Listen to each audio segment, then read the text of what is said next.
बिस्मिल्लाहिर्रहमानिर्रहीम। अस्सलामुअलैकुम।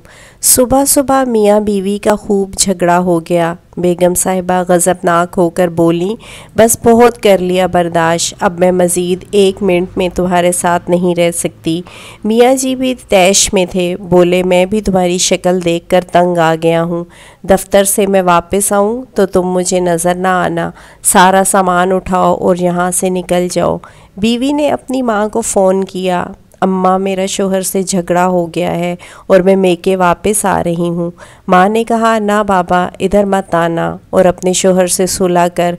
पहले ही तेरी बड़ी बहन अपने शोहर से नाराज़ होकर घर आई हुई है, अपनी इस ज़िद और अना में तलाक लेकर बैठी हुई है और अब तुमने ये ड्रामे शुरू कर दिए हैं। चुप कर अपने घर बैठ, अब इतना बुरा भी नहीं है तेरा शोहर, इससे सुलह कर ले।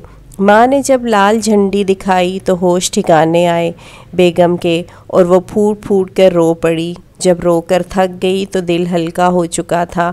मियाँ के साथ लड़ाई का सीन सोचा तो अपनी ही काफ़ी गलतियाँ नज़र आईं।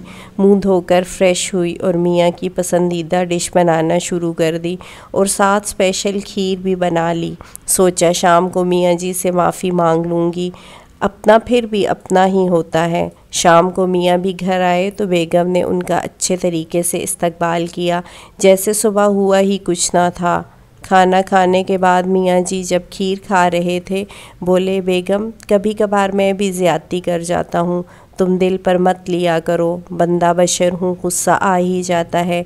मियाँ जी बेगम से खुश हो रहे थे और बेगम साहिबा दिल ही दिल में अपनी माँ को दुआएं दे रही थी, वरना तो जज्बाती फ़ैसले ने घर ही तबाह कर देना था।